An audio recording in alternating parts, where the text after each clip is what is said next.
तो हम लोग का सिलेबस तो कवर हो गया है। अब इसमें जो है आपको क्या करना है, क्वेश्चंस करना है। तो सीबीएसई के लिए क्या है कि आपको जो है पीवाईक्यू बनाइए, पीवाईक्यू बनाओगे तो बेटर रहेगा। इसके अलावा जो भी बुक पढ़े हो उस बुक को बनाओ और साथ साथ नोट्स को रिवीजन करो। इसके बाद जो मॉडल सेट है, जैसे यहाँ पे ये सैम्पल पेपर जो आपको ऑफिशियल सैम्पल पेपर है, तो इसको आप एक बार बना के देखो और यहाँ पर कुछ क्वेश्चन देखते हैं हम लोग कि किस तरह से सॉल्व करना है। तो आपको क्या करना है कि सारा चीज जितना ज्यादा प्रैक्टिस करोगे उतना बेटर रहेगा। नोट्स को रिवीजन ज्यादा ज्यादा क्या करो, क्योंकि नोट्स जो है ना बड़ा इंपॉर्टेंट है। नोट्स अगर अच्छे से रिवाइज करके रखोगे तो बोर्ड वगैरह क्वेश्चंस बनाने में दिक्कत नहीं आता है। ठीक है, इसमें जो क्वेश्चन जो आपको यहाँ पर कुछ देखते हैं हम लोग, सैम्पल पेपर क्वेश्चन है ये। तो इसमें देखते हैं क्वेश्चन किस तरह से बनाना है आपको। तो यहाँ पर क्वेश्चन, इससे आपको एक अंदाजा मिल जाएगा कि मतलब किस तरह के क्वेश्चन बोर्ड वगैरह में पूछा जाएगा आपको। ठीक है, तो जैसे पहला क्वेश्चन देखो, इसमें फर्स्ट क्वेश्चन जो दिया गया आपको, क्या दिया गया है कि जैसे एक ग्राफ दे रखा है आपको और इसमें पूछा जा रहा है कि ये किसका ग्राफ है। ठीक है, तो सबसे पहले ये जो ग्राफ है ये किसका ग्राफ है, साइन इनवर्स एक्स का ग्राफ। ठीक है, अगर आपको ग्राफ ऐसा दिखे तो ये ग्राफ साइन इनवर्स एक्स का है। लेकिन जैसा कि हम लोग पढ़े थे कि साइन इनवर्स एक्स का जो डोमेन होता है वो क्या होता है, -1 से 1 होता है। लेकिन क्वेश्चन में जो आपको दे रखा है वो दे रखा है कि -1 से 1 नहीं है, -1/2 से 1/2 है। यानी इसका डोमेन जो है ऐसा, ये जो ग्राफ दे रखा है क्वेश्चन में, देखो ये साइन इनवर्स एक्स का होना चाहिए। लेकिन क्वेश्चन में क्या दे रखा है आपको कि ये वैल्यू दे रखा है मान लो 1/2 और ये क्या दे रखा है आपको -1/2। तो इसमें से किसका होगा ये ग्राफ, ये आपको समझना है। तो देखिए सिंपल है कि साइन इनवर्स एक्स का जो वैल्यू, ये जो साइन इनवर्स एक्स होता है यहाँ पर जो एक्स का वैल्यू होता है ये बिलोंग करता है -1 से 1 के बीच में। ठीक है, डोमेन का मतलब एक्स का वैल्यू, तो ये बात जानते हैं हम लोग। अब है कि -1/2 से 1/2 कब होगा, तो सीधी सीधी बात है कि अगर मान लो अगर ये फंक्शन में साइन इनवर्स ऑफ 2x होता तो ये क्या होता, 2x आप बोलते हैं यहाँ पर अगर x लाई कर रहा है -1 से 1 के बीच में, तो आपका बोला जाता है कि 2x किधर लाई करेगा, तो आप क्या करते हैं 2x को लाई कराते हैं -1 से 1 के बीच में, -1 से 1 के बीच में लाई कराते हैं। और x अगर यहाँ पर आता तो आप क्या बोलते हैं -1/2 से 1/2 हो जाता है ना, -1/2 से 1/2 हो जाता है। इसका मतलब कि अगर यहाँ पर आपसे पूछा जाए कि किसका ग्राफ हो सकता है, तो ऑब्वियसली किसका ग्राफ होगा, साइन इनवर्स 2x का। क्योंकि साइन इनवर्स 2x का देखोगे तो जो डोमेन हो जाएगा वो कितना हो जाएगा आपका -1/2 से 1/2, क्योंकि यहाँ पर आपको सीधी सीधी बात है कि साइन इनवर्स x है और इसका अगर हम लोग डोमेन निकालने के लिए जाएंगे तो साइन इनवर्स ऑफ 2x का डोमेन क्या हो जाएगा, -1/2 से 1/2। अगर ये मान लो डबल रहता, जैसे 1 नहीं 2 पर रहता, तो साइन इनवर्स ऑफ x/2 हो जाता। तो ये आपको ध्यान रखना है, सिंपल सी बात है, ये बहुत आसान क्वेश्चन है। लेकिन आपको ध्यान रखना है कि साइन इनवर्स पर सबसे पहले तो आपको ग्राफ ही ध्यान रखना चाहिए। वैसे तो 4 ऑप्शन है, चारों में साइन इनवर्स ही है तो कोई दिक्कत नहीं होगा, लेकिन फिर भी इसका आंसर साइन इनवर्स 2x होगा। ये बात ध्यान रखना है क्योंकि ये डोमेन क्या किया गया, हाफ किया गया। तो डोमेन जब हाफ होगा तो यहाँ पर x क्या होगा आपका, डबल हो जाएगा। अगर ये 2 हो जाएगा तो x/2 हो जाएगा। तो ये बेसिक बात है जो आप आसानी से ध्यान रख सकते हो। ठीक है, इसके बाद जो सेकंड एक क्वेश्चन है, ठीक है, जो आपको ये विजुअली इम्पेयर्ड के लिए, तो क्वेश्चन जो है आपका यहाँ पर, इस क्वेश्चन को भी देख लो। तो इस क्वेश्चन को सॉल्व करोगे तो क्या मिलेगा आपको, यहाँ पर जो क्वेश्चन है इसमें बोला गया है कि inverse total function whose domain is -1/3 से 1/3, यानी किसका डोमेन -1/3 से 1/3 हो जाएगा, 1 -1/3 से 1/3 डोमेन, ये जो गिवन ऑप्शन है इसमें से किसका होगा। तो अभी जैसे हम लोग देखो -1/2 से 1/2 कब हुआ, साइन इनवर्स 2x में, -1/3 से 1/3 कब होगा, cos इनवर्स 3x में। क्योंकि cos इनवर्स 3x लोगे तो 3x का वैल्यू क्या हो जाएगा, -1 से 1 के बीच में। ठीक है, और x का वैल्यू क्या हो जाएगा आपका, -1/3 से 1/3, और डोमेन कितना आ जाएगा आपका, -1/3 से 1/3 आ जाएगा। इसका मतलब इसका डोमेन जो है आपका ऑप्शन कौन सा होगा, सी करेक्ट आंसर होगा। तो सी जो होगा इसका राइट आंसर होगा, ये बात आपको ध्यान रखना है। तो सीधी सीधी बात है, दोनों क्वेश्चन आसान है। ठीक है, देखिए मल्टीपल चॉइस जो क्वेश्चन होता है थोड़ा इजी रहता है, बस आपको थोड़ा ध्यान से सॉल्व करने आना चाहिए, बाकी कुछ नहीं इसमें। ठीक है, इसके बाद जो है आपका सेकंड क्वेश्चन देखो। सेकंड क्वेश्चन जो है ये आप देखोगे अगर ध्यान से तो 3 मैट्रिसेस का आपको मैट्रिसेस का ऑर्डर वगैरह दे रखा है। इसमें पूछा जाए कि एम क्यू एन पी वगैरह का वैल्यू क्या होगा। तो देखो ये जो क्वेश्चन है, अगर अगर आप लोग एनसीईआरटी पढ़े होंगे तो एनसीईआरटी में क्वेश्चन दे रखा है। क्वेश्चन नंबर 2 जो है आपका एनसीईआरटी में इस तरह क्वेश्चन दे रखा है। तो यहाँ पर देखो क्वेश्चन नंबर 2 में क्या बोला गया आपको, एक मैट्रिक्स है ए। ठीक है, ए मैट्रिक्स जो दे रखा है ये दे रखा है ए आई जे, और यहाँ पर दे रखा है ऑर्डर इसका कितना है m×4। ठीक है, फिर बी मैट्रिक्स है, बी मैट्रिक्स कितना आपका, बी मैट्रिक्स जो है वो है बी आई जे, और इसका ऑर्डर है आपका n×3। ठीक है, n×3 है। इसी तरह से सी जो मैट्रिक्स है, सी मैट्रिक्स क्या है आपका, यहाँ पर देखोगे तो सी आई जे और ये है p×q। ठीक है, ये आपको दे रखा है। इसमें बोला गया है कि product A B and A C both are defined and are square matrix same order then value of M and P are. ठीक है, तो यहाँ पर A B and A C both are defined and are square matrix of same order. तो देखो A B जो है ना ये डिफाइन होना चाहिए सबसे पहली बात। अब ए बी को डिफाइन करने के लिए जाओगे तो देखो ए का क्या है आपका ए आई जे, यहाँ पर इसका वैल्यू कितना है एम क्रॉस है 4, और बी का वैल्यू कितना है एम बी आई जे, और ये कितना आपका एन क्रॉस 3। तो सीधी सीधी बात ये है कि देखिए आपको हम पहले ही पढ़ाए थे तो बताए थे क्या कि अगर किसी दो मैट्रिक्स को मल्टीप्लाई करना है तो मल्टीप्लाई करने में इसका जो कॉलम होता है उसका जो रो ये दोनों सेम होना चाहिए, ये दोनों को सेम होना जरूरी है, ठीक है। और इसके बाद ये जो है ना ये आउटपुट होना चाहिए, और ये बोला गया है कि स्क्वायर मैट्रिक्स होना चाहिए। स्क्वायर मैट्रिक्स मतलब क्या हो गया, किसका यहाँ पर जो है ऑर्डर सेम होना चाहिए। तो अब सीधी सीधी बात यह है कि पहले आप ये समझ लो कि यहाँ पर अगर दोनों को सेम करना है तो n का वैल्यू किसके इक्वल होना चाहिए, 4 के इक्वल होना चाहिए, n का वैल्यू 4 के इक्वल होना चाहिए। अब इसका जो आउटपुट आएगा, इसका जो मल्टीप्लाई करोगे, जो भी मैट्रिक्स मल्टीप्लाई करने के बाद आएगा उसका ऑर्डर क्या हो जाएगा, उसका ऑर्डर हो जाएगा आपका m क्रॉस 3, m क्रॉस 3 हो जाएगा। ये जो m और 3 है ये m क्रॉस 3 इसका ऑर्डर हो जाएगा। तो n का वैल्यू 4 हो गया। अब इसमें आपको n का वैल्यू निकल गया, लेकिन बाकी और भी वैल्यू निकालना, आपको पी क्यू वगैरह भी निकालना है। इसके बाद फिर क्या बोला गया आपको, एसी, एसी भी डिफाइंड है तो एसी को डिफाइन कर लो। तो देखो ए का जो है ए आई जे, और ये आपका हो जाएगा m क्रॉस 4, ठीक है। और सी का जो हो जाएगा सी मैट्रिक्स जो आपका सी आई जे, और ये है पी क्रॉस क्यू, ठीक है। तो यहाँ से आप इक्वेट करोगे तो फिर से क्या होगा, P4 की इक्वल होना चाहिए तभी मैट्रिक्स मल्टीप्लाई हो सकता है। तो P4 की इक्वल हो जाएगा, और आउटपुट क्या आएगा इसका, तो इसका आउटपुट हो जाएगा m क्रॉस क्यू, ठीक है, m क्रॉस क्यू हो जाएगा। अब क्योंकि इसका मल्टीप्लीकेशन, दोनों का जो मल्टीप्लीकेशन है उसका ऑर्डर सेम होना चाहिए, जैसे जो इसका जो वैल्यू आएगा उसका ऑर्डर और इसका ऑर्डर क्या सेम होना चाहिए। तो उसके लिए क्या करोगे आप, यहाँ पर m क्रॉस q को इक्वेट कर दोगे m क्रॉस 3 से, तो यहाँ से क्या आ जाएगा आपका q का वैल्यू 3 आ जाएगा। तो q का वैल्यू 3 आ गया। अब यहाँ पर देखो p के वैल्यू 4 आ गया, n के वैल्यू 4 आ गया, q के वैल्यू 3 आ गया। अब इसमें ऑप्शन में देखो कि कौन सा है, तो आपको यहाँ पर बोला गया है कि p के वैल्यू, n के वैल्यू 4 है, p के वैल्यू भी 4 है, तो n और p दोनों 4 हो गया। और m और q का वैल्यू 3 ले लोगे तो कोई दिक्कत नहीं है, क्योंकि यहाँ पर ये जो है ना square matrix of same order होना चाहिए, तो यहाँ पर ऑब्वियसली 3 क्रॉस 3 का ही मैट्रिक्स बन सकता है। तो इसका मतलब m equals to q equals to 3 और n और p के वैल्यू कितना हो जाएगा, 4 हो जाएगा, और ये आंसर हो जाएगा। तो ये एनसीईआरटी में ये क्वेश्चन दे रखा है और इसको इस तरह सॉल्व करना है। इसमें बेसिक कंसेप्ट क्या लगाना आपको, किसी दो मैट्रिक्स का मल्टीप्लिकेशन तभी पॉसिबल है जब सेकंड मैट्रिक्स का, फर्स्ट मैट्रिक्स का कॉलम और सेकंड मैट्रिक्स का रो सेम होना चाहिए, और उसके बाद आउटपुट जो होता है ये आपको जो एक्सटर्नल वैल्यू है, जैसे इसका रो और इसका कॉलम जो मिलेगा वही उसका आउटपुट हो जाएगा। तो m क्रॉस 3 मिल जाएगा। यहाँ पर भी देखोगे तो यहाँ से p के वैल्यू आपका निकल जाएगा 4। अब ये क्या गया m क्रॉस q। अब सीधी सीधी बात ये है कि देखिए इसका मैट्रिक्स क्वेश्चन में गिवन है कि आपको इस दोनों का मल्टीप्लिकेशन का ऑर्डर सेम होना चाहिए। यहाँ पर आपको क्वेश्चन में लिखा हुआ है कि are square matrix of same order. तो सेम ऑर्डर का मतलब क्या हो गया कि m cross q m cross 3 है, और स्क्वायर मैट्रिक्स भी होना चाहिए। q की वैल्यू 3 हुआ तो m की वैल्यू भी 3 होना ही पड़ेगा, तभी स्क्वायर मैट्रिक्स होगा, नहीं तो स्क्वायर मैट्रिक्स नहीं हो सकता। इसीलिए यहाँ पर आप फाइनल आंसर अगर बोलोगे तो क्या हो जाएगा, n equals to p equals to 4, ठीक है, n और p के वैल्यू 4 हो जाएगा। और उसके बाद आप देखोगे तो m और q ये जो होगा ये किसके इक्वल होगा, 3 के इक्वल हो जाएगा, और इस तरह से आंसर क्या हो जाएगा इसका, फर्स्ट ऑप्शन आंसर हो जाएगा। तो देखो ये क्वेश्चन भी इजी है ना, एनसीईआरटी के लेवल क्वेश्चन है, बाकी आप ये क्वेश्चंस को बना सकते हो। तो बहुत आसान क्वेश्चन है, इसको आप ध्यान रखिए।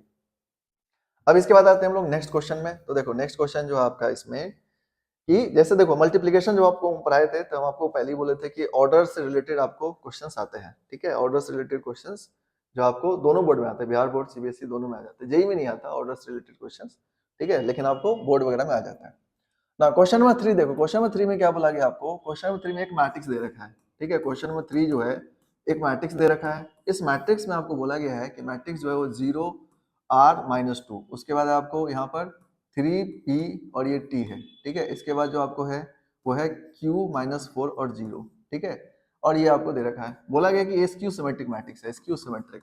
तो देखिए आपको ध्यान रखना है कि स्क्यू सिमेट्रिक मैट्रिक्स कब होता है, स्क्यू सिमेट्रिक मैट्रिक्स तब होता है जब A ट्रांसपोज -A के इक्वल हो जाए, ठीक है, A ट्रांसपोज -A के इक्वल हो जाए, या फिर आप ऐसे भी याद रख सकते हो कि देखो A12 जो है माइनस ऑफ A21 के इक्वल होना चाहिए, A12 माइनस A21 के इक्वल होना चाहिए, उसी तरह से A13 माइनस ऑफ A31 के इक्वल होना चाहिए, उसी तरह से A23 माइनस ऑफ A32 के इक्वल होना चाहिए, और साथ साथ इसका जो डायगोनल है A11 A22 A33 ये जो है ना 0 के इक्वल होना चाहिए। तो ये बात हम ऑलरेडी आपको बता चुके हैं।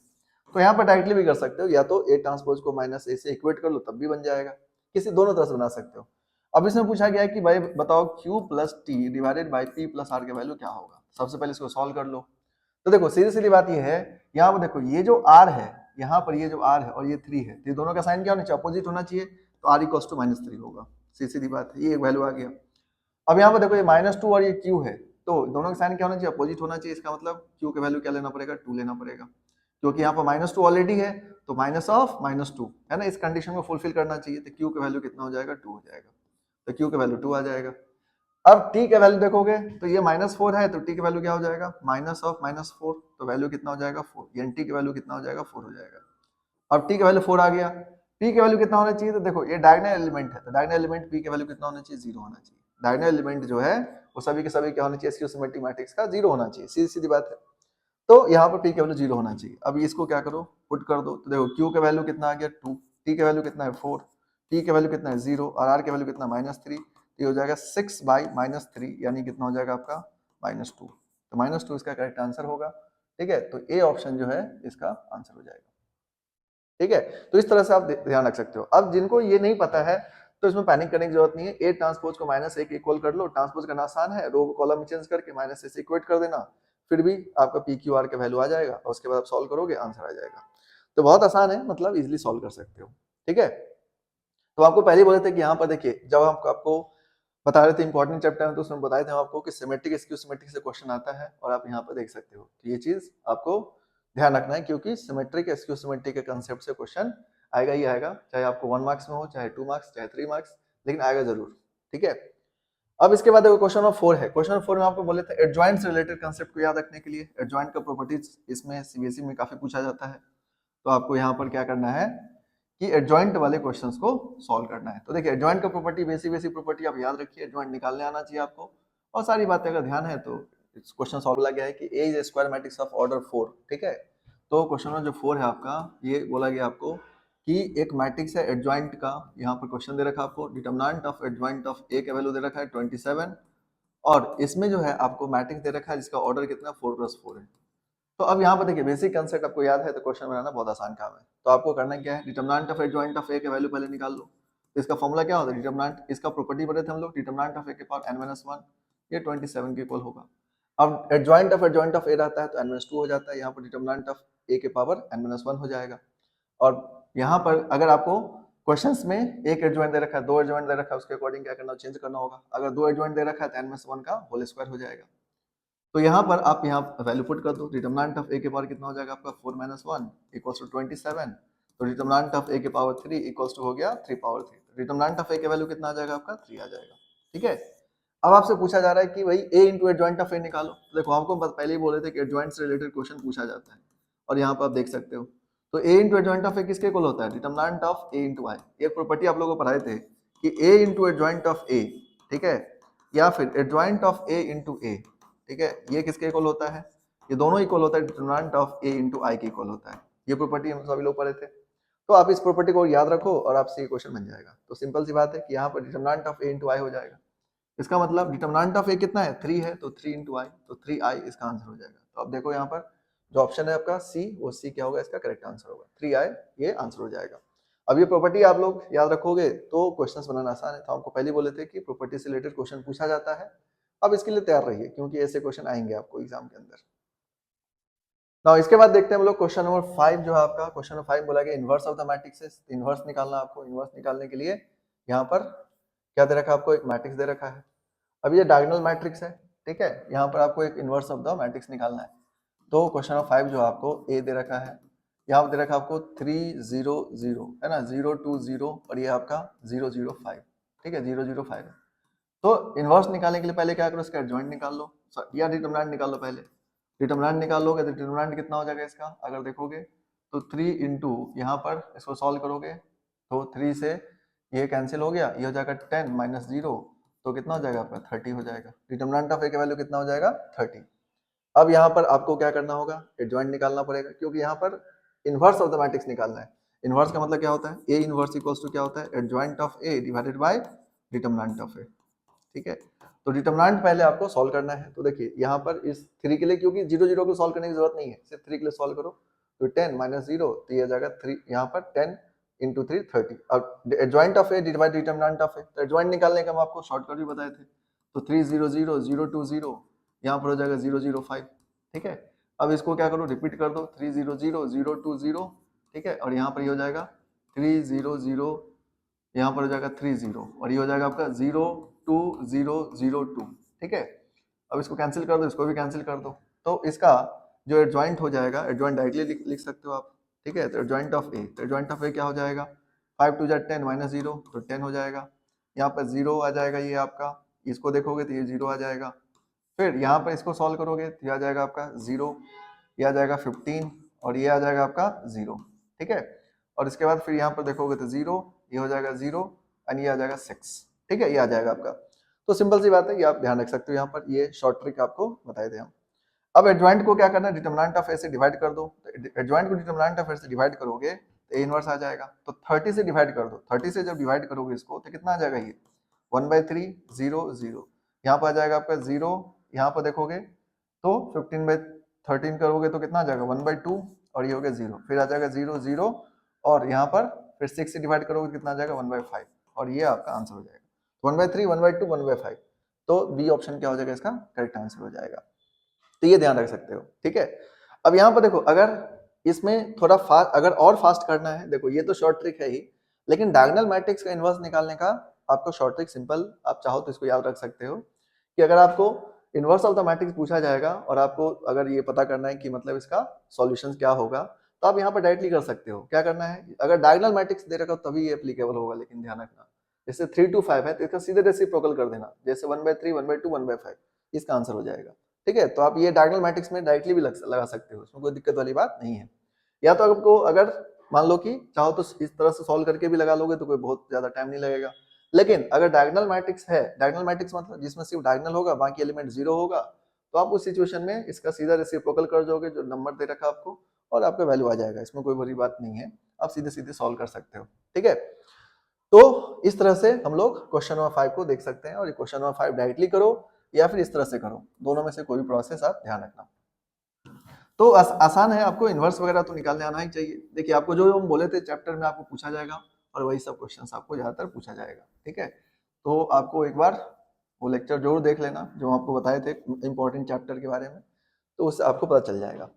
अब देखिए क्वेश्चन नंबर 6 जो है ये क्या है, इजी क्वेश्चन है। क्वेश्चन 6 में आपको क्या बोला गया, डिटरमिनेंट निकालो भाई, तो डिटरमिनेंट निकाल दो। cos 67 डिग्री है और ये है sin 67 और ये आपको दे रखा है यहाँ पर cos sin 23 और इसमें दे रखा है आपको cos 23। तो देखो ये क्या है, बहुत ज्यादा इजी क्वेश्चन है।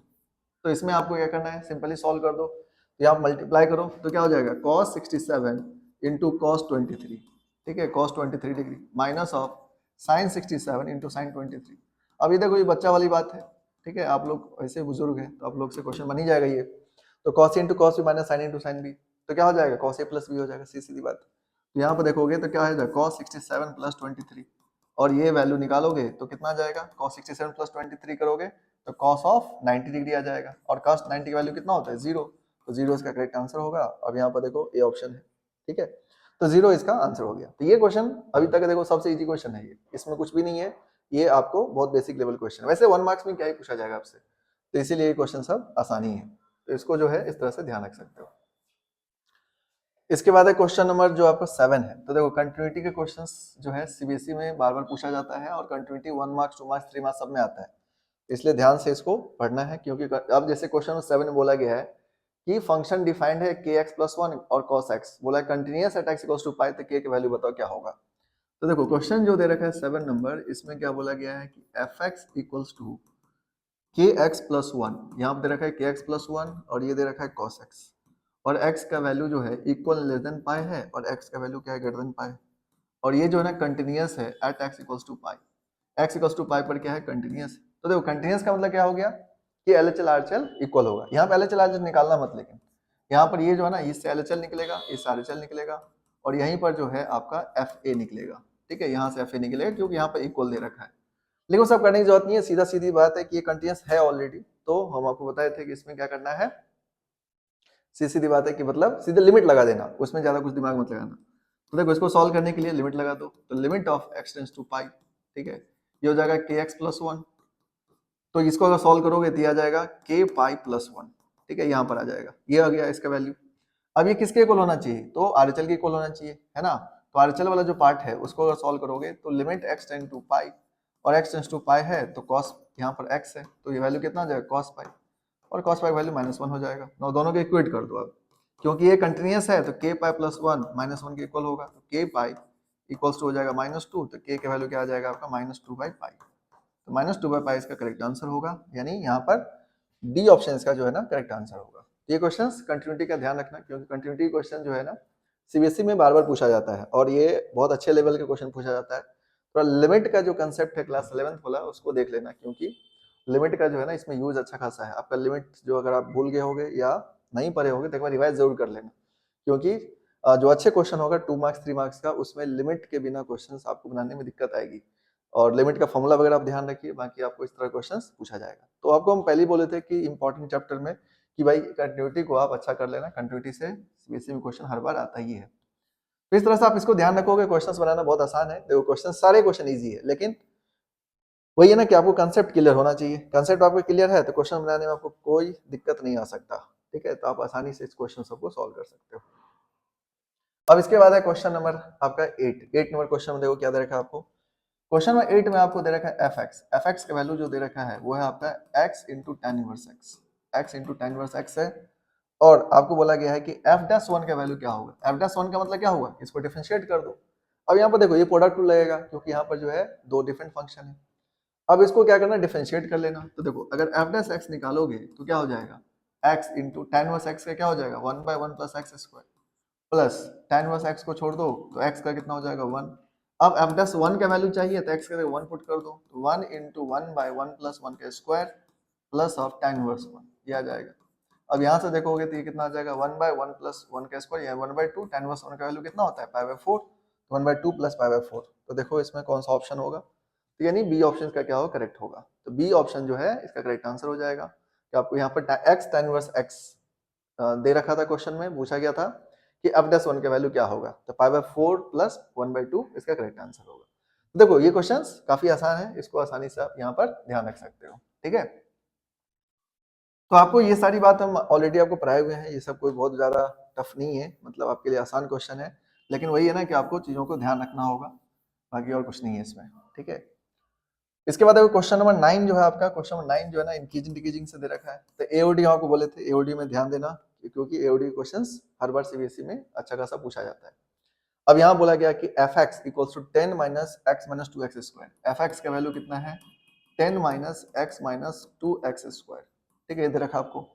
अब इसमें बोला जा रहा है कि is increasing on the interval, increasing के लिए पूछ रहा है आपसे, तो पहले आप इसको डिफरेंशिएट कर लेना, यानी dy बाई dx निकाल लो, इसको y मान लो, इसको dy बाई dx निकाल लो तो क्या आ जाएगा 0 -1 माइनस 4x, ठीक है, ये आ जाएगा आपको। अब यहाँ पर देखोगे तो यहाँ पर ये जो वैल्यू हो जाएगा -1 माइनस 4x है। अब इसको 0 कर लो, तो क्रिटिकल पॉइंट निकाल लो पहले। क्रिटिकल पॉइंट अगर निकालोगे तो आपको वैल्यू पता चल जाएगा। क्रिटिकल पॉइंट निकाल लो तो क्या आ जाएगा -1 माइनस 4x इक्वल्स टू 0।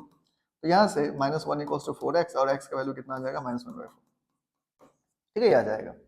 अब इसको नंबर लाइन पर लिख लो, हालांकि डायरेक्टली कर सकते हो, नंबर लाइन नहीं भी करना तब भी चल जाएगा, सीधे लेस देन 0 करोगे आ जाएगा x का वैल्यू, उसमें कोई बड़ी बात नहीं है।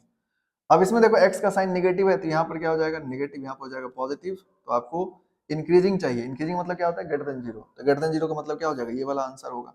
यानी यहाँ पर देखोगे तो x बिलोंग्स टू क्या हो जाएगा माइनस इनफाइनाइट से -1/4, तो माइनस इनफाइनाइट से -1/4 जो है ना इसका करेक्ट आंसर होगा। इसमें देखो ऑप्शन होगा माइनस इनफाइनाइट से -1/4, ये ऑप्शन इसका करेक्ट आंसर हो जाएगा। तो मतलब यहाँ पर इस तरह से सॉल्व कर सकते हो। अब चाहो कोई बच्चा अगर इस तरह से नहीं करना है तो देखो इसका सेकंड मेथड क्या करोगे, सेकंड मेथड में आप सिंपली क्या करना, इंक्रीजिंग का मतलब क्या हो गया dy बाई dx क्या होना चाहिए इक्वल ग्रेटर देन 0 होना चाहिए, है ना, इससे भी सॉल्व कर सकते हो। तो -1 minus 4x equal greater than 0, तो यहाँ पर क्या हो जाएगा ये -4x इक्वल ग्रेटर देन 1। यहाँ पर x अगर -4 से डिवाइड करो साइन चेंज हो जाएगा, तो x इक्वल -1/4, तो इसका x का वैल्यू क्या हो जाएगा माइनस इनफिनिट से लेकर के -1/4। तो ये आप यहाँ पर डायरेक्टली भी कर सकते हो, लेकिन यहाँ पे क्या ना एक फैक्टर रहेगा, दो फैक्टर रहेगा तो वैसे नंबर लाइन पे करना ही पड़ेगा आपको, इसलिए आप इसी को याद रखो, ठीक है। इसको आप याद रख सकते, मतलब आपको अगर इस तरह से बनाने आता है तो पहले से तो ठीक है, एग्जाम में ज्यादा एक्सपेरिमेंट करने की जरूरत नहीं है, अननेसेसरी एक्सपेरिमेंट मत करना। अब सीधी सीधी बात है कि आप जो आपको प्रोसेस अच्छे से पता है उसी पर ध्यान रखिए, उसी को बनाइए, ठीक है, ये नहीं कि मतलब ये है। तो आपके क्वेश्चन तो किस तरह से बन जाएगा, लेकिन दोनों में से कोई प्रोसेस को ध्यान रखो। तो क्वेश्चन नंबर 9 जो है ये आपका इस तरह से इंक्रीजिंग के लिए पूछा जा रहा था इंटरवल, तो ये आंसर हो जाएगा इसका, ठीक है। तो आसान है, मतलब आपको चीजों को ध्यान रखने की जरूरत है, बाकी ऐसा कुछ भी नहीं है जो आप क्वेश्चन नहीं बना सकते। तो ये इंक्रीजिंग का जो क्वेश्चन है यहाँ पर आप यहाँ पर देख सकते हो कि कैसे सॉल्व होगा। अब देखते हैं नेक्स्ट जो क्वेश्चन आपका क्वेश्चन नंबर 10। देखो क्वेश्चन नंबर 10 में क्या बोला गया आपको यहाँ पर क्वेश्चन नंबर 10 में बोला गया है कि जो फंक्शन है, ठीक है, इसमें जो क्वेश्चन बोला गया आपको कि the solution of the differential equation question है, ठीक है। तो देखिए क्वेश्चन नंबर 10, तो डिफरेंशियल इक्वेशन का जो क्वेश्चन दे रखा है आपको x dx plus of y dy equals to 0, ठीक है। तो पूछा जा रहा है कि ये किसको रिप्रेजेंट करेगा, तो सीधी बात है कि आप इसको पहले ऐसे लिख लो, y dy इक्वल्स टू, यहाँ पर हो जाएगा आपका माइनस ऑफ x dx। अब इसको इंटीग्रेट कर दो, ठीक है। तो ये क्या मिलेगा आपको y स्क्वायर बाई 2, है ना, ये हो जाएगा आपका minus of x square by 2, और ये क्या हो जाएगा प्लस सी। अब इसको इधर ले आओ, तो x square by 2 plus y square by 2 equals to कितना हो गया, सी हो गया। इसका मतलब x square plus y square equals to कितना हो गया, 2c। तो यहाँ पर क्या देख रहे हो आप कि देखो एक्स स्क्वायर वाई स्क्वायर का कोफिशिएंट क्या सेम है, तो ये किसको रिप्रेजेंट करेगा, सर्कल को। तो अब सीधी सीधी बात है, यहाँ पर ध्यान रखना कि ये किसका आंसर होगा, सर्कल। अच्छा, ये जो है ना आपको ऑप्शन में दे रखा है कि स्ट्रेट लाइन इज पैराबोला। अगर यहाँ पर एक्स स्क्वायर वाई स्क्वायर का कोफिशिएंट सेम नहीं है और प्लस में है, तो उस सिचुएशन में आंसर क्या होगा, इलिप्स होगा, ठीक है। ये बात ध्यान रखना। अगर किसी एक ही पर स्क्वायर है, दूसरे पर स्क्वायर नहीं है, तो उस सिचुएशन में क्या होगा आपका, पैराबोला। अगर दोनों में से किसी पर स्क्वायर नहीं है, तो उस सिचुएशन में क्या होगा आपका, स्ट्रेट लाइन, ठीक है। तो आप यहाँ पर जो है ना, ये मत सोचना कि आपको इसमें यहाँ पर आ गया तो एग्जाम में चेंज करेगा क्वेश्चंस को, तो यार आपको सबके लिए रहना होगा, ठीक है, कि किसमें कब क्या होता है। तो सर्कल के लिए क्या ध्यान रखना कि एक्स स्क्वायर वाई स्क्वायर का कोफिशिएंट सेम होना चाहिए। इलिप्स के लिए अगर पूछा गया तो प्लस तो होना चाहिए बीच में, लेकिन x square y square coefficient same नहीं होगा उसमें। अब यहाँ पर देखोगे तो पैराबोला में एक्स और वाई दोनों में से किसी एक पर स्क्वायर होगा, स्ट्रेट लाइन में किसी पे स्क्वायर नहीं होगा। तो ये सारी बातें जो आपको ध्यान रखना चाहिए। तो क्वेश्चन नंबर 10 जो है ना, इस तरह से आप बना सकते हो। तो बस आपको क्या करना है, क्वेश्चन नंबर 10 को मतलब इस तरह से सॉल्व करोगे, क्वेश्चन बन जाएगा। तो इसका आंसर क्या होगा, सर्कल हो जाएगा। तो चलो हम लोग नेक्स्ट क्वेश्चन देखते हैं। अब नेक्स्ट क्वेश्चन में आपको बोला गया है कि क्वेश्चन में 11 देखो, 11 नंबर क्वेश्चन में क्या बोला गया है, यहाँ पर आपको बोला गया है कि f of a plus B minus x equals to f x. ये शिफ्टिंग प्रॉपर्टी के थ्रू ये क्वेश्चन दे रखा है आपको। पूछा जा रहा है कि a to b x into f x d x किसके इक्वल होगा, ठीक है, सीधी सीधी बात है। तो अब देखो यहाँ पर f a plus B minus x की वैल्यू एफ एक्स के बराबर है, तो हम लोग क्या करते हैं, यहाँ पर लगा देते हैं।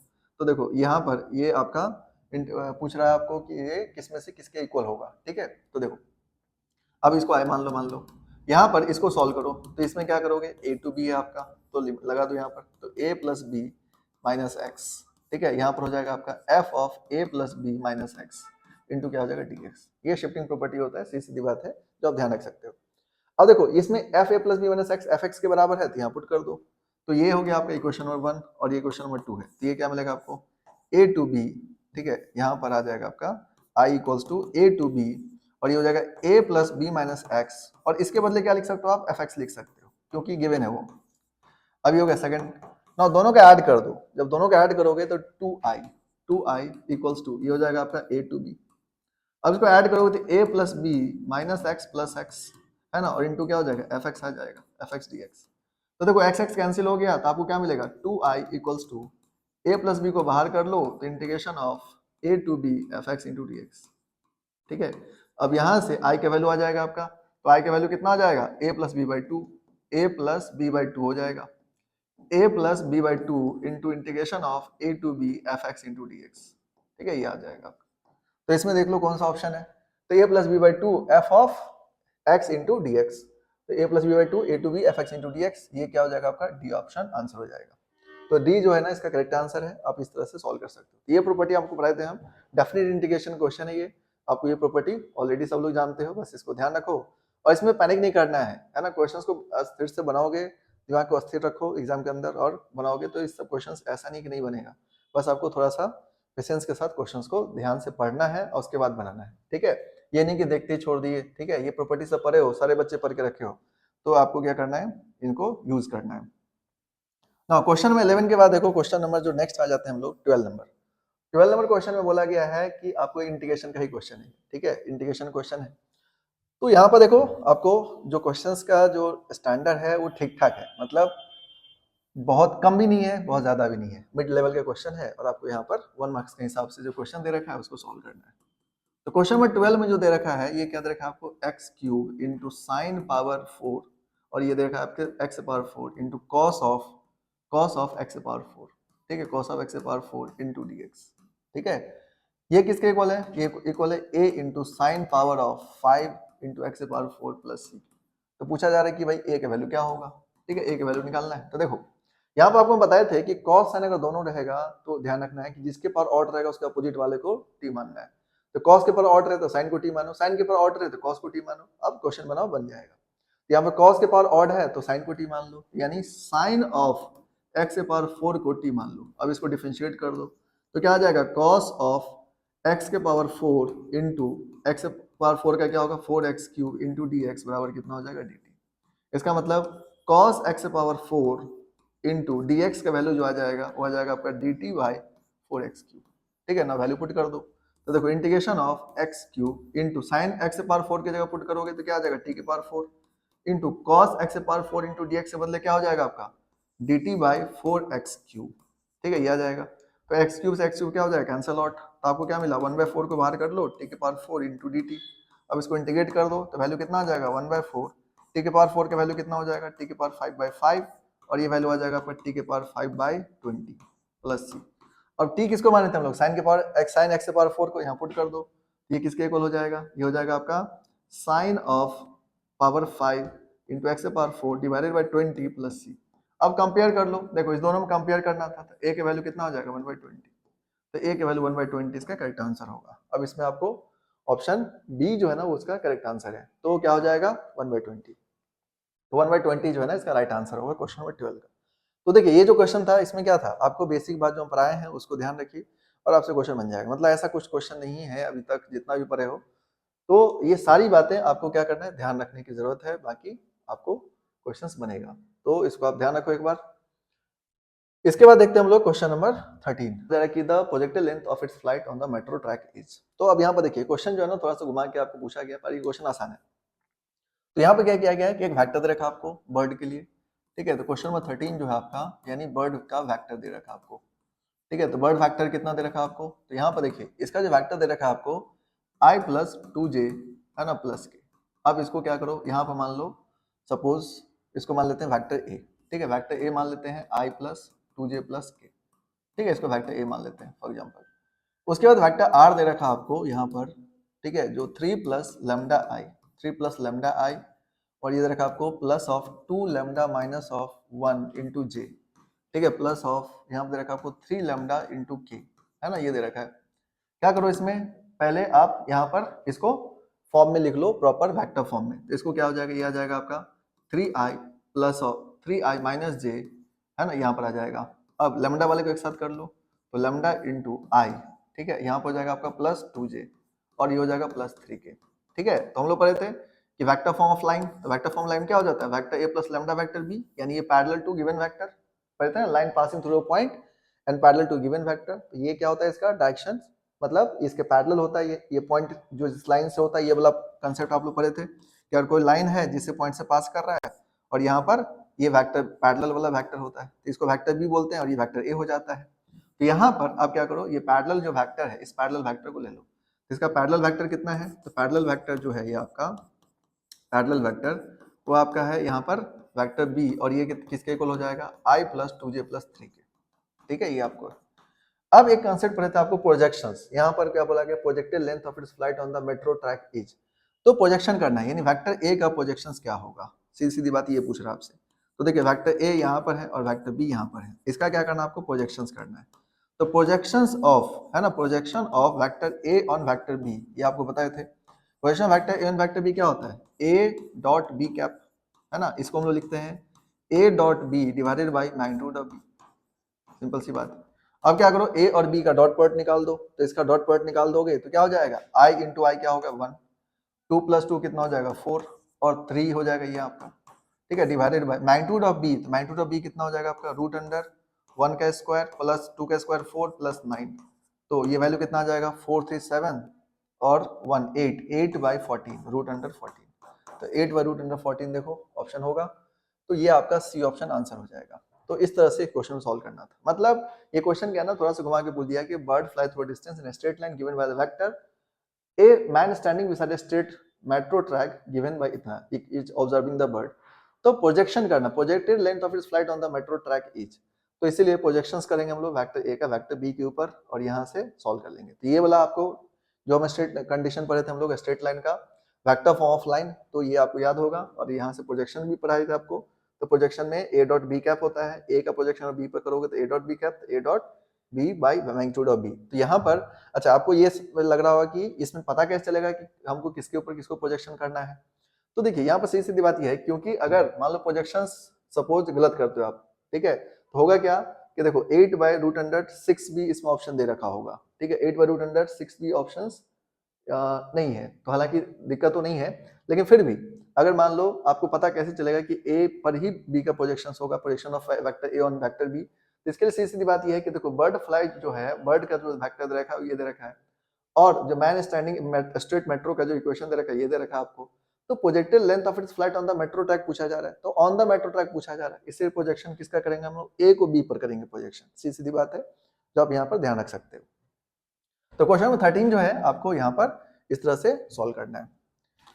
अब इसके बाद आते हैं लोग क्वेश्चन नंबर 14 में देखते हैं हम लोग। तो क्वेश्चन नंबर 14 जो है आपका देखो किस तरह सॉल्व होगा। क्वेश्चन नंबर 14 में आपको बोला गया distance of the point with position vector. तो ये देखो ये तो आसान क्वेश्चन है, ठीक है। तो distance of the point with position vector 3i + 4j + 5k from the y axis is. तो y एक्सिस से आपको इसका डिस्टेंस निकालना है, ठीक है। तो देखिए इसका अगर पोजीशन वेक्टर का डिस्टेंस निकालना y एक्सिस से, तो यहाँ पर हम लोग क्या पढ़ते हैं कि देखिए x y z एक्सिस होता है, तो x एक्सिस है y एक्सिस और ये z एक्सिस। तो ये पॉइंट है, मान लो एक पॉइंट है ये आपका 3i + 4j, मतलब ये पोजीशन वेक्टर है, ठीक है। ये वेक्टर r है, ये आपको दे रखा है 3i + 4j + 5k, ठीक है, यहाँ पर सीज। अब इसका मतलब ये पॉइंट क्या हो गया 3, 4, 5। अब इसका डिस्टेंस आपको y एक्सिस से निकालना है। तो देखिए ये जो पॉइंट होगा ये पॉइंट क्या हो जाएगा आपका, ये पॉइंट होगा 0, 4, 0, ठीक है, ये हो जाएगा। अब ये डिस्टेंस आपको निकालना है, तो ये y एक्सिस से जो डिस्टेंस निकालना है, अगर x एक्सिस से निकालना होता तो क्या लिखते 3, 0, 0, है ना। इसी तरह से z एक्सिस से 0, 0, 5। तो आप यहाँ पर डिस्टेंस निकाल दो, तो डिस्टेंस क्या हो जाएगा √3 - 0 का स्क्वायर, ठीक है। फिर क्या लिखोगे आप 4 - 4 का स्क्वायर, ठीक है, और फिर क्या हो गया 5 - 0 का स्क्वायर। हालांकि इतना करने की जरूरत नहीं, सीधे सीधे कर देते तो कोई दिक्कत नहीं होता, लेकिन फिर भी आपको समझने के लिए है। ये हो गया 9 + 5 का स्क्वायर कितना हो जाएगा 25।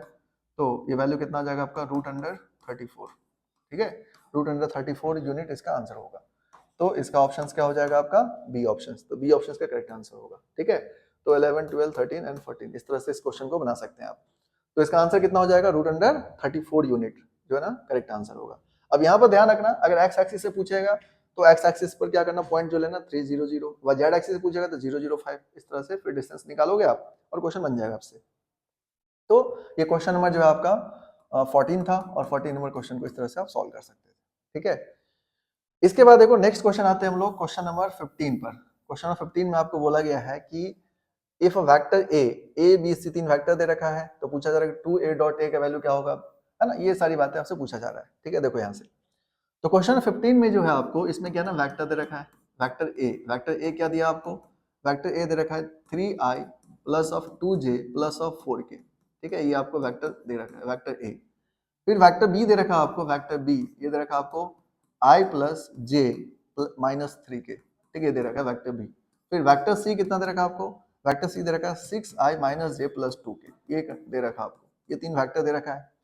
इसके बाद पूछा जा रहा है आपको 2 × a.i, ठीक है, इंटू आई है ये, ठीक है, माइनस ऑफ b.j, ठीक है, इंटू आई, यहाँ पर लिखा आपको j कैप, ठीक है। फिर c.k इंटू k कैप, ठीक है। देखिए अब यहाँ पर ध्यान रखो कि डॉट प्रोडक्ट में क्या होता है कि सेम सेम वाला मल्टीप्लाई होता है तो आपको वैल्यू देगा, और अलग अलग रहेगा तो वैल्यू क्या हो जाएगा 0, ठीक है। यहाँ पर सीधी बात है। तो क्या करो यहाँ पर 2a.a है b.j है, तो ये यहाँ पर सॉल्व करना है।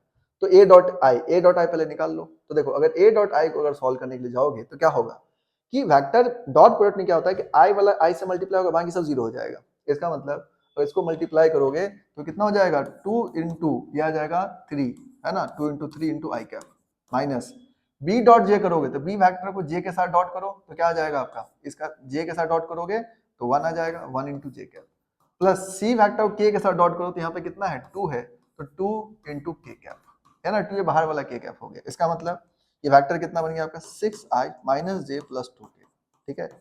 अब आपसे पूछा जा रहा है इस सेम एज द वेक्टर, ये किस वेक्टर के बराबर होगा, ठीक है, और ऑप्शन के अकॉर्डिंग देख लो। तो क्या ये वेक्टर a के इक्वल होगा, नहीं होगा, बिल्कुल नहीं होगा। क्या ये b + c के इक्वल होगा, तो b + c के इक्वल देखो करके तो नहीं होगा, क्योंकि b + c करोगे तो 6i + i 7i हो जाएगा। फिर a - b के इक्वल होगा ये, a - b करोगे तो a - b की वैल्यू कितना आ जाएगा 2i आ जाएगा, यहाँ पर नहीं होगा। वेक्टर सी यहाँ पर देखोगे तो सीधे सीधे इक्वल है वेक्टर सी के, तो यहाँ से इसका आंसर क्या हो जाएगा, वेक्टर सी। ठीक है, तो ये आपको हम समझाने के लिए बता रहे थे कि आपको इस तरह से सॉल्व करना है। और हमेशा ध्यान रखना क्वेश्चन आसान है, मतलब देखने से देख के मत छोड़ना क्वेश्चन को, क्योंकि ये क्वेश्चन से बहुत ईजी होता है। बस थोड़ा सा ध्यान रखो कि डॉट प्रोडक्ट में क्या होता है ना, कि अगर सेम सेम रहेगा, जैसे आई डॉट आई 1 हो जाता है, जे डॉट जे 1 हो जाता है, के डॉट के 1 हो जाता है। ठीक है, लेकिन अगर आई डॉट जे पूछेगा आपसे तो वैल्यू क्या हो जाएगा, 0। ठीक है, यहाँ पर ये ध्यान रखना, जैसे आपको यहाँ पर पूछा आई डॉट जे तो वैल्यू क्या हो जाएगा, 0। ठीक है, पर ये तीनों सेम रहेगा, वैल्यू कितना हो जाएगा, 1 हो जाएगा। इसका मतलब कि यहाँ पर देखोगे तो क्वेश्चन 15 जो है आसान क्वेश्चन है, और इसका आंसर क्या हो जाएगा, डी ऑप्शन। डी क्या होगा, करेक्ट आंसर होगा सी। ठीक है, तो ये वेक्टर सी के इक्वल हो गया। अब इसके बाद एक क्वेश्चन नंबर 16 है लीनियर प्रोग्रामिंग। तो देखिए लीनियर प्रोग्रामिंग तो खैर आपको ध्यान रखना ही है अच्छे से। तो देखो वेक्टर इक्वेशंस जो है आपको दोनों बोर्ड में पूछा जाता है, और आपको ध्यान रखना चाहिए वेक्टर जो है सारी चीज पढ़ाए आपको, सारे चीजों को ध्यान रखोगे तो वेक्टर क्वेश्चन आपसे आसानी से बन जाएगा। तो अभी तक ऐसा कोई क्वेश्चन नहीं है जो आप नहीं बना सकते थे, सारा क्वेश्चन आपसे बन जाएगा। अब क्वेश्चन नंबर 16 देखो, 16 नंबर जो क्वेश्चन है इसमें बोला कि student of class 12 studying mathematics come across an incomplete question in a book. Maximize करना आपको, यहाँ पर जेड दे रखा है 3x + 2y + 1 है, subject to the constraint x = 0, y = 0, 3x + 4y = 12। ठीक है, he she notice the below shown graph for the said LP program, find the constant is missing in it, help him choose the required constant from the graph. है ना, graph से आपको क्या करना होगा कि यहाँ पर चूज करना है क्या है। तो देखो यहाँ पर जो है ना आपको एक जो ग्राफ दे रखा है, इस ग्राफ में देखिए इसमें 2 लाइन है आपके पास। ठीक है, एक लाइन यहाँ पर है और एक लाइन है जो इस तरह से दे रखा है आपको, मतलब यहाँ पर इंटरसेक्ट करते हुए। अब इसमें जो ये पॉइंट दे रखा है आपको, ये 2 दे रखा है, ये पॉइंट आपको 3 दे रखा है, ये पॉइंट आपको 1 दे रखा है, और ये पॉइंट दे रखा है आपको 4। ठीक है, यहाँ पर सीधी सीधी बात ये है कि इसका मतलब ये हो गया 1,0, ये हो गया आपका 4,0। ठीक है, अब यहाँ पर देखोगे तो ये हो गया 0,3, और यहाँ पर देखोगे तो ये हो गया 0,2। क्लियर है बात। अब इसमें ये रीजन इसका बॉन्ड हो रहा है, ये रीजन इसका बॉन्ड हो रहा है। ठीक है, ये रीजन बॉन्ड हुआ।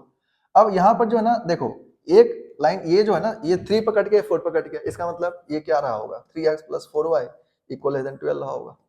अब इसका मतलब क्या हुआ कि <12 कैसे समझे, क्योंकि रीजन बॉन्ड नीचे हुआ है ना, नीचे बॉन्ड हुआ, इसका मतलब <12 रहा होगा। अब देखो ये 1 पर कट गया, ये 2 पर कट गया, इसका मतलब 1 पर कट गया तो क्या हो जाएगा, ये x हो जाएगा, ये 2 पर कट गया तो इसका क्या होगा, +2y रहा होगा। लेकिन रीजन जो बॉन्ड हुआ ऊपर बॉन्ड हुआ है ना, इससे बाहर। तो अब यहाँ पर देखो x + 2y वाला ऑप्शन में ग्रेटर वाला कौन सा है, तो एक ही ऑप्शन है डी ऑप्शन, जो x + 2y = 2 बोला जा रहा है। यही एक ऑप्शन है जहां पर आपका ये होगा।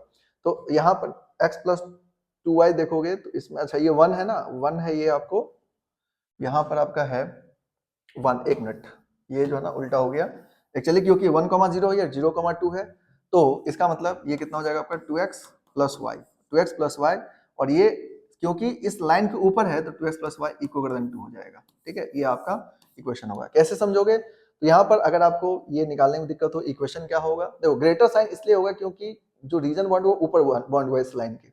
अगर इक्वेशन निकालने में दिक्कत होगा तो 2 पॉइंट फॉर्म से इक्वेशन निकाल सकते हो, सीधी बात है, 1,0, 0,2, 2 पॉइंट फॉर्म इक्वेशन लगाओ, इक्वेशन आ जाएगा।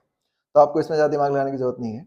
2x + y = 2, तो यहाँ पर देखो अगर हम लोग y को 0 करेंगे तो x वैल्यू 1 आ जाएगा, अगर x को 0 करें y की वैल्यू 2 आ जाएगा। तो अब ऐसा ऑप्शन देखो कौन सा है, तो बी ऑप्शन इसका करेक्ट आंसर होगा। तो बी ऑप्शन जो है 2x + y = 2 जो है करेक्ट आंसर होगा।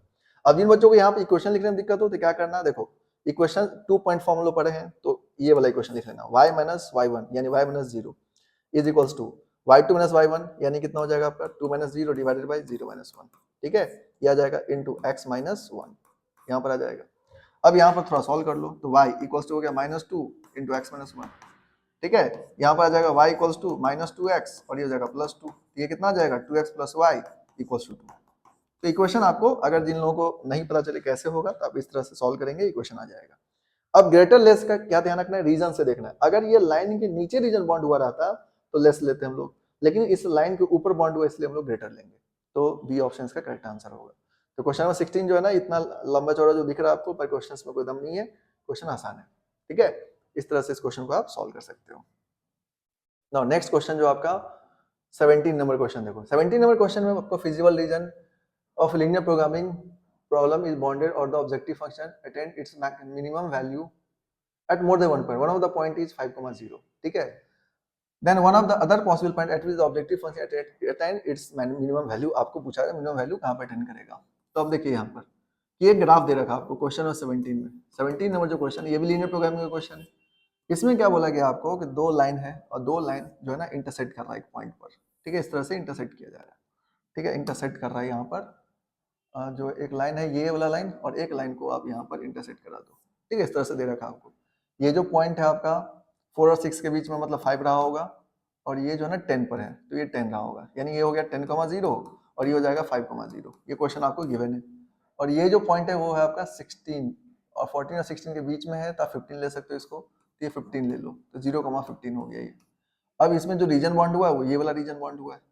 तो आपसे बोला जा रहा है कि भाई अगर the feasible region of the linear programming problem is bounded or the objective attain its minimum value at more than one point. One of the point is 5,0, एक point 5,0 है, तो बोला जा रहा है one of the other possible point at which the objective function attain its minimum value is.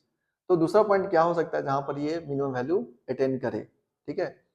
तो अब यहाँ पर आपको मिनिमम वैल्यू क्या होना चाहिए, then one of the other possible point at which the objective function attain its minimum value is. तो इसमें आपको अगर ये 10 पे ही कट कर रहा है 5,0, इसके बाद आपको 2,9, 6,6, ठीक है, 4,7, 0,0। तो रीजन जो है आपका ये 5,0 से तो आगे होना चाहिए, कोई भी पॉइंट होगा तो इसके बीच का ही पॉइंट लेना पड़ेगा आपको। तो अगर इस बीच में पॉइंट लोगे, इस बीच में जब भी कोई पॉइंट आएगा तो 2,9 तो नहीं आएगा, 2 क्योंकि 2 जो है ना बाहर ही रह जाएगा, 6,6 आ सकता है, 4,7 भी नहीं आएगा, 4,7 लोगे तो 4 इधर आ जाएगा, 4 इधर ही आ जाएगा, पर 7 ऊपर जा सकता है, ठीक है।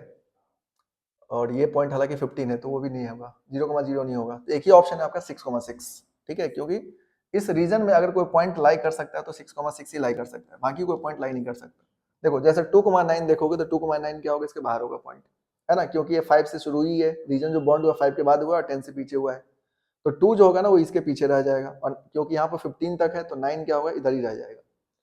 अब इसके बाद जो आपका 4,7 और 0,0 में देखो तो 0,0 तो बिल्कुल नहीं होगा मिनिमम वैल्यू के लिए, क्योंकि जो रीजन बॉन्ड होता है उसी से कनेक्टेड आपको पॉइंट निकालना पड़ता है, उसी में आपको मिनिमम या मैक्सिमम मिलेगा।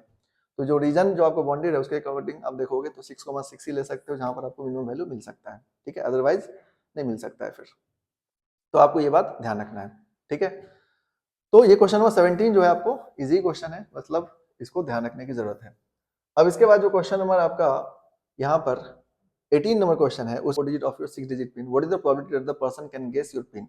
अब यहाँ पर देखो ये जो क्वेश्चन नंबर 18 है, यहाँ पर इसमें क्या है कि टोटल 6 डिजिट पिन है, ठीक है, 6 डिजिट का है, 1 1 2 3 4 5, ठीक है। तो ये 1 2 3 4 5 6, इसमें से ये जो 4 है ना, ये शुरू वाला 4 जो है ये ऑलरेडी इसको पता है, ठीक है, यहाँ पर ये डिजिट पता है, इसका मतलब ये 2 डिजिट जो है ना ये क्या है, अननोन है। तो आपको पूछा जा रहा है कि what is the probability that person can guess your pin, है ना, उसका प्रोबेबिलिटी क्या होगा जो ये पिन गेस कर सकता है। अब यहाँ पर देखिए अगर ये दोनों प्लेस को फिल करने के लिए जाओगे तो आपके पास डिजिट क्या होता है, 0 1 2 है ना, डॉट डॉट 9 तक, यानी टोटल 10 डिजिट ऑप्शन होता है आपके पास। इसका मतलब इस बॉक्स को फिल करने का भी कितना ऑप्शन होगा, 10 ऑप्शन, और इस बॉक्स को फिल करने के कितने ऑप्शन, 10 ऑप्शन, क्योंकि रिपीटेशन अलाउड होता है यहाँ पर, क्योंकि भाई पिन में ऐसा थोड़ा है कि आपको रिपीट नहीं कर सकते, आप 2 2 भी रख सकते हो, 3 3 भी रख सकते हो, इसीलिए यहाँ पर 10, अगर रिपीटेशन अलाउड नहीं होता तो यहाँ पर 10 होता, यहाँ पर 9 हो जाता। इसका मतलब टोटल ऑप्शन इस दोनों बॉक्स को फिल करने का देखा जाए तो कितना होगा, 100, ठीक, 100 हो जाएगा। अब यहाँ पर क्या है कि उसको पिन को करेक्ट होना चाहिए, तो पिन करेक्ट होने का उसके पास क्या ऑप्शन होगा कि एक ही ऑप्शन हो सकता है। इसका मतलब अगर आपसे पूछा जा रहा है कि what the probability that the person can guess your pin, तो पिन को गेस करने का जो प्रोबेबिलिटी होगा वो हो जाएगा 1/100, ठीक है, क्योंकि वो तो एक ही बार करेक्ट, एक ही करेक्ट होना चाहिए, जो भी उसमें से होगा वो एक ही करेक्ट होगा, लेकिन टोटल ऑप्शन कितना होगा, 100 ऑप्शन होगा, तो यहाँ पर आंसर क्या हो जाएगा 1/100, तो इसीलिए इसमें ऑप्शन होगा बी ऑप्शन इसका करेक्ट आंसर होगा, 1/100 जो है ना ये आंसर हो जाएगा। तो ये प्रोबेबिलिटी में भी हम लोग इस तरह कंसेप्ट लगाते हैं, इस तरह क्वेश्चन प्रोबेबिलिटी में भी रहता है। तो देखिए आपको ये प्रोबेबिलिटी में क्लास 11 में पढ़े होगे और नहीं पढ़े होगे तो आप यहाँ पर प्रोबेबिलिटी का सिंपल सा कंसेप्ट ध्यान रख सकते हो। वैसे ये परम्यूटेशन कॉम्बिनेशंस में जो है ना क्लास 11th में ये पढ़ते हैं हम लोग, तो यहाँ पर ये थोड़ा सा बेसिक कंसेप्ट है जो आप ध्यान रख सकते हो। इसमें जो है ना 10 × 10 क्यों किया गया, क्योंकि 0 से 9 में टोटल 10 डिजिट है और इस बॉक्स को फिल करो 10 ऑप्शन, इसमें 10 ऑप्शन क्योंकि हम लोग अपने पिन में क्या कर सकते हैं, किसी डिजिट को रिपीट कर सकते हैं, ठीक है, तो ये आपको ध्यान रखना। अच्छा इसमें आपको एक चीज कंफ्यूजन होगा कि भाई हमें तो बोला तो नहीं गया था कौन सा डिजिट है, तो नहीं बोला गया इसलिए 0 to 9 आपको लेना पड़ेगा। जैसे बोला जाता है कि इसी डिजिट से लेना है तो बात अलग होता है, लेकिन नहीं बोला जाएगा तो आप कोई भी नंबर फॉर्म करने के लिए क्या यूज करते हो, 0 से 9 ही यूज करते हो, इसीलिए 0 से 9 आपको कंसीडर करना पड़ेगा। ठीक है, तो इस तरह से आप इनको ध्यान रख सकते हो। ना क्वेश्चन नंबर 19 और 20 देखिए एजर्शन रीजन के क्वेश्चन है। एजर्शन रीजन में आपको ये ध्यान रखना है कि देखिए ऑप्शन को भी ध्यान रखना, ए ऑप्शन कब होगा, जब दोनों assertion reason are true and reason is the correct explanation of A. ठीक है, ये और बी ऑप्शन कब होता है, जब दोनों ट्रू होगा लेकिन करेक्ट एक्सप्लेनेशन नहीं होगा, और ए ट्रू होगा तो सी एंड डी में ए फॉल्स होगा तो डी। अब क्वेश्चन 19 में देखो, क्वेश्चन 19 जो दिया आपको ये आईटीएफ का क्वेश्चन दे दिया आपको, बोला जा रहा है कि वैल्यू द एक्सप्रेशन, ठीक है, sine inverse of √3/2, sine inverse of √3/2 plus of tan inverse of 1, और यहाँ पर दे रखा आपको minus of sec inverse of √2, sec inverse of √2, और इसका वैल्यू क्या बोला जा रहा है आपको π4 के बराबर होगा। तो इसका सॉल्व करके देख लो, तो साइन इनवर्स √3/2 कब होता है 60 डिग्री पर, तो ये हो जाएगा π/3, प्लस tan इनवर्स 1 का वैल्यू क्या होता है π/4, अब सेक इनवर्स √2 ये भी क्या होता है π/4। ठीक है, क्योंकि cos 1/√2 का वैल्यू क्या होता है 45 डिग्री, cos 45 1/√2 होता है, तो सेक इनवर्स √2 π/4 हो जाएगा, ये दोनों क्या होगा कैंसिल आउट, ये कितना हो जाएगा आपका π/3। ठीक है, तो देखो यहाँ पर अगर ध्यान से देखो तो क्या ये करेक्ट है, नहीं करेक्ट है, क्योंकि π4 बोला जा रहा है इसका आंसर है। तो अब इस सिचुएशन में क्या ना कि जब ए ऑप्शन गलत हो गया तो आप रीजन नहीं भी देखोगे तो चल जाएगा, लेकिन फिर भी आप देख सकते हो इसमें यहाँ पर क्योंकि एजर्शन जो है ना फॉल्स हो गया, तो इसका सीधे सीधे आंसर क्या हो जाएगा आपका डी हो जाएगा। ठीक है, तो आप यहाँ पर आंसर डी टिक कर सकते हो, लेकिन इसमें चाहो तो इसको चेक कर सकते हो। देखो principal value branch of sine inverse x minus π/2 π/2 correct है, and that of sine inverse x is 0 to π except π/2 ये भी करेक्ट है। इसका मतलब रीजन ट्रू है पर एजर्शन क्या है फॉल्स है, तो एजर्शन इसका फॉल्स है। ठीक है, एजर्शन जो है एजर्शन फॉल्स है, एजर्शन फॉल्स हो गया तो रीजन को आप नहीं भी देखो तो कुछ फर्क नहीं पड़ेगा, क्योंकि option D is the right answer हो जाएगा बाय डिफॉल्ट। ठीक है, तो रीजन जो है आपका यहाँ पर ट्रू है, ये आप यहाँ पर ध्यान रख सकते हो। एजर्शन फॉल्स हो गया तो बात खत्म है, ज्यादा इसमें अब उलझने की जरूरत नहीं है आपको। तो यहाँ पर साइन इनवर्स √3/2 π/3 होता है 60 डिग्री, और tan इनवर्स 1 का वैल्यू π/4, सेक इनवर्स √2 का वैल्यू π/4, दोनों कैंसिल हुआ, और आपको यहाँ पर π/4 नहीं आ सकता, यानी π/3 आंसर होना चाहिए, जबकि दिया π/4 है इसलिए रॉन्ग हो जाएगा। तो क्वेश्चन 19 आप इस तरह से ध्यान रख सकते हो। ठीक है, इसके बाद है क्वेश्चन नंबर 20। ठीक है, क्वेश्चन नंबर 20 जो है इसको देख लेते हैं हम लोग। तो 20 जो है आपका, तो 19 तो हम लोग देख लिए, क्वेश्चन नंबर 20 जो है आपका, क्वेश्चन नंबर 20 में क्या बोला गया कि इसमें आपको यहाँ पर इसमें ध्यान रखना, क्वेश्चन 19 का जो है ना एजर्शन फॉल्स है, रीजन ट्रू है, तो ऑप्शन डी उसका करेक्ट आंसर होगा। क्वेश्चन नंबर 20 में आपको क्या बोला गया कि भाई वेक्टर आर क्रॉस ए प्लस बी 0 है। ठीक है, तो देखो किसी भी दो वेक्टर क्रॉस प्रोडक्ट आपको 0 कब होगा, हम आपको बताए थे कि अगर दो वेक्टर परपेंडिकुलर है तो परपेंडिकुलर में ए डॉट बी 0 होता है, और पैरेलल अगर हुआ तो पैरेलल में क्या होता है ए क्रॉस बी 0 होता है, तो पैरेलल में ए क्रॉस बी 0 होता है, ये बात भी ध्यान रखना आपको, परपेंडिकुलर में ए डॉट बी 0 होता है। अब यहाँ पर आर क्रॉस ए प्लस बी के वैल्यू क्या है 0 है, तो भाई आर क्रॉस ए प्लस बी के वैल्यू 0 हुआ, इसका मतलब क्या होगा vector R is parallel to A plus B. ठीक है, पैरेलल होगा, parallel to vector A plus B, सीधी बात है, ये आप ध्यान रख सकते हो, है ना। अगर ये वेक्टर आर क्या हो गया पैरेलल हो गया ए प्लस बी के, अब इसका मतलब क्या हुआ कि ऑब्वियसली अगर ये प्लस बी के पैरेलल है, इसका मतलब इसके प्लेन के पैरेलल है, ये ए और बी जिस प्लेन पर होगा उस प्लेन के पैरेलल है। अब यहाँ बोला जा रहा है कि यहाँ पर कि R is perpendicular to vector a cross b, तो R perpendicular to a cross b हो जाएगा। तो देखो ए क्रॉस बी, अगर ए बी का ये मान लो, लेट अस अज्यूम ये ए बी का प्लेन है, तो इसका जो वेक्टर R होगा यानी ए क्रॉस बी जो होगा वो ऑब्वियसली क्या होता है कि किसी भी दो वेक्टर क्रॉस प्रोडक्ट अपने प्लेन के परपेंडिकुलर होता है, और R इसी के प्लेन के पैरेलल है, इसका मतलब R भी क्या होगा इसके परपेंडिकुलर हो जाएगा, क्योंकि पूछा जा रहा है कि R is perpendicular to a cross b, है ना, ए प्लस बी नहीं है, ये ए क्रॉस बी है। हमेशा ध्यान रखो, आपको बताए थे हम कि ए क्रॉस बी का जो आउटपुट होता है वो अपने प्लेन के परपेंडिकुलर होता है। अब आर जो है ना इसके पैरेलल है, इसका मतलब आर इसी प्लेन पर है, मान लीजिए बोर्ड जो है ना ए बी का प्लेन है, तो वेक्टर आर इसी के ऊपर है, और ए क्रॉस बी जो निकालेंगे तो इसका जो आउटपुट आएगा ए क्रॉस बी का आउटपुट वो हमेशा क्या होगा इस बोर्ड के परपेंडिकुलर होगा, चाहे आउटवर्ड होगा चाहे इनवर्ड होगा, और आर इसी बोर्ड के ऊपर है, इसका मतलब क्या हुआ कि आर जो है ना ए क्रॉस बी के परपेंडिकुलर होगा, इसका मतलब एजर्शन क्या हो गया ट्रू है। तो एजर्शन जो है इसका ट्रू है, ये आप ध्यान रखना।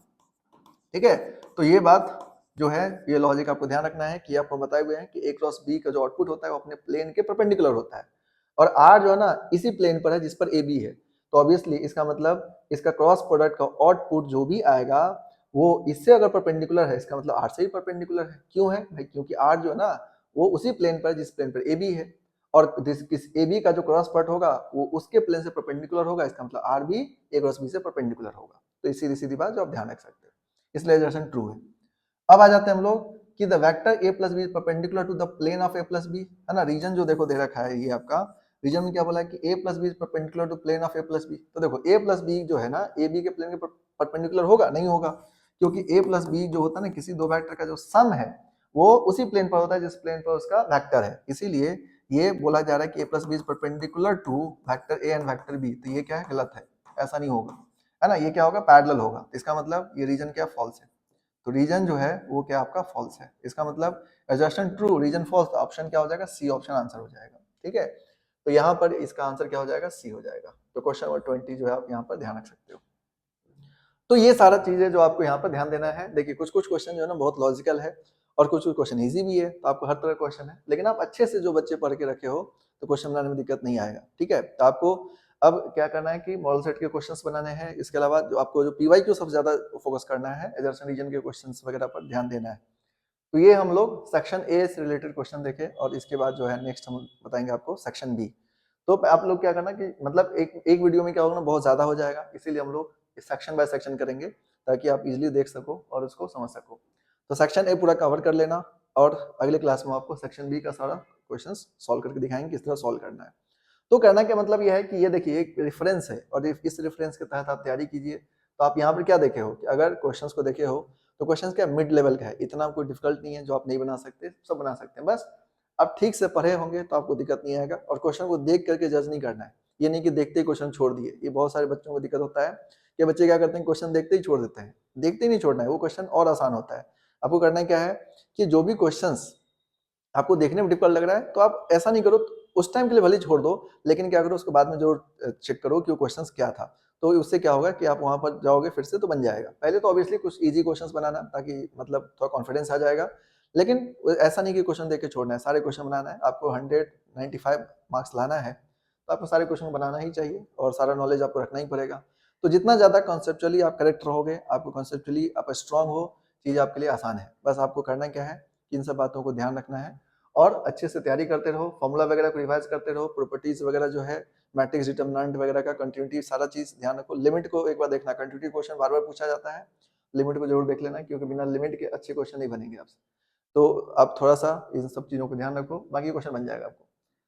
तो आपको मिलते हैं नेक्स्ट लेक्चर में, तो हम आपको सेक्शन बी बताएंगे। सेक्शन ए का सारा क्वेश्चन हो गया जो आप यहाँ पर ध्यान रख सकते हो। ठीक है, तो इस तरह से आप ये कीजिए क्वेश्चन वगैरह।